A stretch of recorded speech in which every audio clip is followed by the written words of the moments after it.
আলাইকুম বন্ধুরা, কেমন আছেন সবাই? আজকে আমরা আপনাদেরকে নতুন একটি টিউটোরিয়াল নিয়ে হাজির হয়েছি। এটি ক্যাটালিস্ট নামে একটা কোম্পানির লোগো।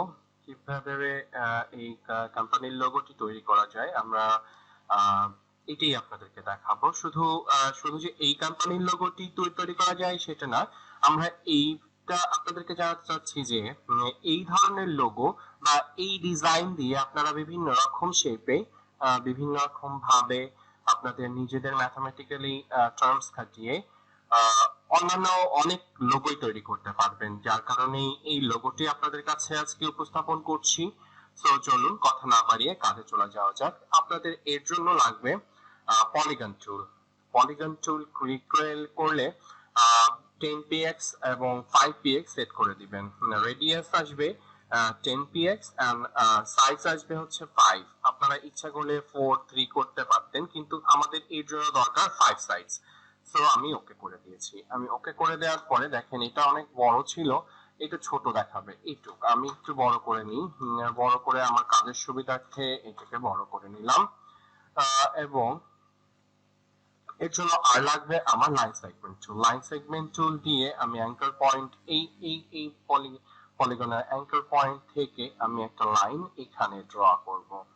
এখানে ড্র করলে আমার এখানে যেহেতু কোনো কালার দেয়া নেই, সো আমি একটা কালার এখানে সেট করে দিব, সেটা ব্ল্যাক। এবং এখানে আপনি ইচ্ছা করলে আরো বাড়ায় দিতে পারেন।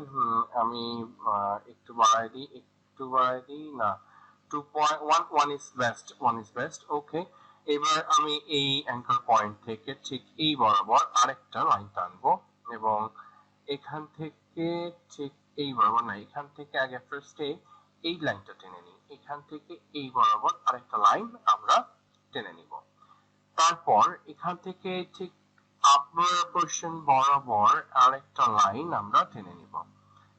তারপরে দেখা যাক এই লাইন থেকে এখানে আসলে এখানে আমরা একটা স্টার তৈরি করে নেব এই পলিগন টুলের ভিতরে।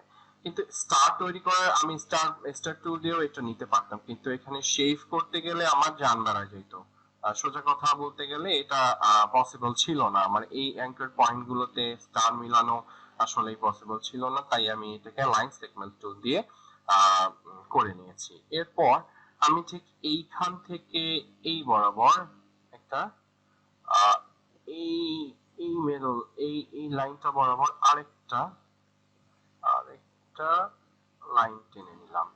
ওকে, এবং এখান থেকে ঠিক এই বরাবর এই গ্যাপের মাঝ দিয়ে আমাকে আরেকটা লাইন টানতে হবে। ওকে, এরপরে আমরা করব যেগুলো, সেটা হচ্ছে যে আমাদের যে লাইনগুলো দরকার নাই সেই লাইনগুলো আমরা ফালাই দিব। আমি শিফট চেপে ধরে আমাদের যে লাইনগুলোর দরকার নাই সেই লাইনগুলো ফালাই দিচ্ছি। ওকে, দেখেন এইটা লাইন আমার দরকার নাই, এটা লাইন আমার দরকার নাই। ওকে, আমরা পেয়ে গেছি আমাদের চারটা ক্রস, মানে একটা ক্রস, একটা পলিগনের ভিতরে একটা ক্রস পেয়ে গেছি। ওকে, এরপরে আমাদের দরকার হচ্ছে স্লিপস টুল। এখানে আমি সেন্টার বরাবর একটা সেন্টার, এখান থেকে সেন্টার কিভাবে করবেন, এই যে এটা গেলাম, এই যে এখানে একটা সেন্টার, হ্যাঁ, এই সেন্টার বরাবর আমি এখান থেকে ঠিক এই জায়গা থেকে একটা একটু বড় করে নিই, তাহলে বুঝতে সুবিধা হবে। এই সেন্টার বরাবর অল্টার চেপে শিফট চেপে একটা রাউন্ড করে নিব, এবং এটাতে কালার দিয়ে দিব, কালারটা ব্ল্যাক। দেওয়ার পরে আমি স্ট্রোকটা নন স্ট্রোক করে দিব এবং একটু ছোট করে নিই। ওকে, একটু ছোট করে নিই। এরপরে আমরা এখান থেকে কপি করে নিব, অল্টার চেপে ধরে ঠিক এই বরাবর একটা নিয়ে আসবো এবং এখান থেকে ঠিক এই বরাবর আমি আরেকটা কপি করে নিয়ে আসবো। এরপর আমরা চারটাকে ধরবো, শিফট চেপে নিয়ে এই কালো গুলোকে আমরা অনলি ব্ল্যাক গুলোকে কপি করব। কপি করার পরে আমরা ফাইন্ডারের মাধ্যমে এখানে সাবস্ট্রাক্ট শেপ বিল্ডারের মাধ্যমে এখানে শেপ করা দূর, এটাকে আমি আবার অ্যাবস্ট্রাক্ট এক্সপ্যান্ড করে দিই, এক্সপ্যান্ড না, এখান থেকে আমি দাঁড়ান, আমরা এটা করার পরে কালটাকে সিলেক্ট করার পরে অবজেক্ট থেকে এক্সপ্যান্ড করে দেব। এক্সপ্যান্ড করে এখান থেকে পাথফাইন্ডারের মাধ্যমে আমরা এটাকে এক করে দেব, কম্পাউন্ড করে দিলাম। কম্পাউন্ড করে দেওয়ার পরে এটা একটা অবজেক্টে পরিণত হলো। এরপরে আমরা টোটালটাকে ধরবো এবং এটাকে সাবস্ট্রাক্ট করে দেব। সাবস্ট্রাক্ট করে দেওয়ার পরে ঠিক এইরকম একটা শেপ চলে আসবে। শেপ চলে আসার পরে আমরা লাইন সেগমেন্ট টুলটা নিব। লাইন সেগমেন্ট টুল নিয়ে আর লাইন সেগমেন্ট টুল নিয়ে আমরা ঠিক মাঝ বরাবর একটা লাইন টেনে নিব। ওকে, লাইন টেনে নেওয়ার পরে আমরা অবজেক্টে যাব, পাথে যাব, ডিভাইড অবজেক্ট পাথ। ওকে, এখন আমরা দেখেন এই দুটো আমাদের কিন্তু ডিভাইড হয়ে গেছে। সো এখন আমরা যাব আমাদের কালার দিতে। কালার আমি আগেই বলেছি, আমার কালার আমি আগেই রেডি করে রাখি। সো এইটাকে আমি নিয়ে এখানে কাছাকাছি নিয়ে আসি, তারপরে এটাকে কালার দিব। আচ্ছা, এটা একটু ছোট করে নিই, নাহলে সমস্যা হয়ে যাবে। ওকে, এরপরে আমরা কালার দেওয়ার জন্য কালারটাকে আরেকটু ছোট করে নিই, তাহলে আরো সুন্দর করে আমরা কালারটা দিতে পারবো। ওই গেল রে। এরপরে আরে ভাই, কালার ছোট হোক, একটু ছোট আবার হলি দেখাই যায় না। আচ্ছা, এখানে আমরা নিয়ে আসবো। এরপরে একটু একটু বড় করে দিই। বড় করে দেওয়ার পরে আমরা এটাকে কাছাকাছি নিয়ে আসি। এরপর আমরা এখানে ভি চেপে সিলেক্ট করে নেব। সিলেক্ট করে নিয়ে আই চাপবো, আই পিকার নিব। ওই তার আগে এটাকে আনগ্রুপ করে নেব। তার আগে আনগ্রুপ করে নিলে দুটো ডিভাইড হয়ে গেল, দেখেন। এরপরে আমরা ভি চেপে এই এইটা সিলেক্ট করে আই পিক দিয়ে আই দিলাম এবং ভি চেপে আবার এটাকে সিলেক্ট করে আই দিয়ে এটা দিয়ে দিলাম। এরপরে ভি চেপে নিচের যে পার্টটা আছে, নিচের পার্টটাতে আই চেপে আমরা এই কালারটা দিয়ে দিই এবং ভি চেপে এটাকে সিলেক্ট করি, আই চেপে এই কালারটা দিই। এন্ড আমাদের দুটো সাইড কালার করা বাকি আছে। সো আমরা ভি চাপি, এটাকে সিলেক্ট করি, শিফট চেপে এই পার্সনটা সিলেক্ট করি এবং আই চেপে আই পিকার নিয়ে এই কালারটা দিয়ে দিব।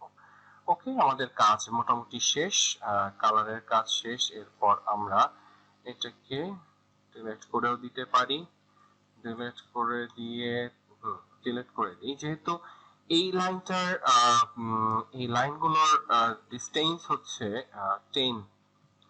সো আমাদেরকে এবার নিতে হবে একটু বেশি, মানে 20 নিলে আমরা আমাদের এইটাকে রোটেট করতে পারবো খুব সুন্দরভাবে। আমাদের দরকার হচ্ছে 36 ডিগ্রিতে রোটেট করা। এর জন্য আমরা লাইন সেগমেন্ট টুল নিব। এরপরে এখানে 20 px নিলাম এবং এটাকে 90 ডিগ্রি অ্যাঙ্গেলে সেট করব। 90 ডিগ্রি অ্যাঙ্গেলে সেট করলে দেখেন এখানে একটা লাইন চলে আসছে। এর জন্য আমরা একটা স্ট্রোক কালার দিব। স্ট্রোক কালারটা অবভিয়াসলি ব্ল্যাক ইউজ করব এবং এটাকে ধরে ধরুন এখানে এটাকে ধরে এটা নিয়ে আসি এখানে। এরপর ঠিক মাঝ বরাবর এটাকে বসিয়ে দিই। ওকে, বসানোর পরে আমরা এবার একটু ছোট করে নিই। ছোট করে নেওয়ার পরে আমরা এই যে রোটেট টুলে যাব। আগে এটাকে সিলেক্ট করে নিই, হোলটাকে সিলেক্ট করে নেওয়ার পরে আমরা রোটেট টুলে যাব, ঠিক এই অ্যাঙ্করে বসাবো এবং অল্টার চেপে ধরে আমরা 36 ডিগ্রিতে রোটেট করব। 36 একটু পারফেক্টলি 36 করতে হবে যাতে আমরা পরবর্তীতে কোনো ঝামেলা না হয়। এটা একটু পারফেক্টলি করার চেষ্টা করবেন। 95 এ চলে আসছে। 36 নিয়ার অ্যাবাউট 36 এ চলে আসছে। এরপরে এটাকে আমরা ডুপ্লিকেট করব। কন্ট্রোল ডি দিয়ে আমরা প্রতিটাকেই ডুপ্লিকেট করে নিয়েছি। দেখুন আমরা একটা ফুলের মতো শেপ পেয়ে গিয়েছি। এর জন্য আমরা এটাকে এবার ডিলিট করে দেব, আমার এটা দরকার নাই, এবং এই দুইটাকে আমার আর দরকার নাই। তো আমরা এটাকে ডিলিট করে দেব। ডিলিট করে দেওয়ার পর দেখুন যে আমরা একটা সিএস স্টাইল পেয়ে গেছি। সিএস স্টাইল পেয়ে গেছি মানে আমাদের ক্যাটালিস্টের একটা ক্যাটালিস্ট যে লোগোটা আছে, ঠিক ক্যাটালিস্টের লোগোটা আমরা অলরেডি পেয়ে গেছি। এর জন্য আরেকটু কাজ বাকি আছে, সেটা হচ্ছে এখানে ক্যাটালিস্ট লেখা। সি এ, আমি বড় হাতে দিই, সি এ ক্যাটালিস্ট এলএসটি ক্যাটালিস্ট। আর এর জন্য যে ক্যাটালিস্টটা যে ফন্টটা ইউজ করে, এই ফন্টের নাম হচ্ছে আরে হয়ে গেল চীনা ওকে ওকে এজেন্সি এজেন্সি এজেন্সি ওকে না এজেন্সি না ক্যাটালিস্ট ইউজ করে হচ্ছে এইটা অ্যাজারিন। অ্যাজারিন ইউজ করে ক্যাটারিন। অ্যাজারিন অ্যাজারিন অ্যাজারিন আপনারা এখানে লিখলেও চলে আসবে অ্যাজারিন। সো আমরা একটু এত কষ্ট করার চেয়ে অ্যাজারিন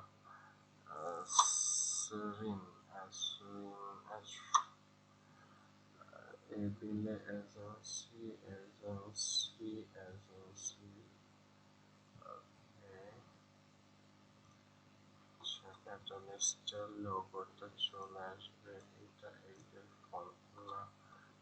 সো ক্যাটালিস্ট এইটা হচ্ছে ক্যাটালিস্টের ফন্ট। তো এটাকে আমরা সিলেক্ট করে নিব and এটাকে একটু লিটল বিট আপ করে নিই, লিটল বিট আপ করে নিয়ে এটাকে একটু জায়গা মতো বসিয়ে দিই। কিন্তু তার আগে আমাদেরকে এর কালারটা করে দিতে হবে। ক্যাটালিস্টের লোগোর কালার সাদা। ওকে, আমাদের মোটামুটি না ফুললি একটা ক্যাটালিস্টের আমরা লোগোটা পেয়ে গিয়েছি এবং খুব সুন্দরভাবে পেয়ে গিয়েছি। যদি আপনাদের বুঝতে কোনো অসুবিধা হয় অবশ্যই কমেন্ট বক্সে আমাদেরকে কমেন্ট করবেন, এবং যদি ভালো লাগে, শেষ পর্যন্ত ভালো লেগে থাকে, তাহলে অবশ্যই একটা লাইক করবেন এবং সাবস্ক্রাইব বাটনে ক্লিক করতে ভুলবেন না যেন। আমাদের নতুন নতুন আরো আকর্ষণ নিয়ে আমরা পরবর্তীতে আপনাদের সামনে হাজির হব। ততক্ষণের জন্য বিদায়। আল্লাহ হাফেজ। আসসালামু আলাইকুম।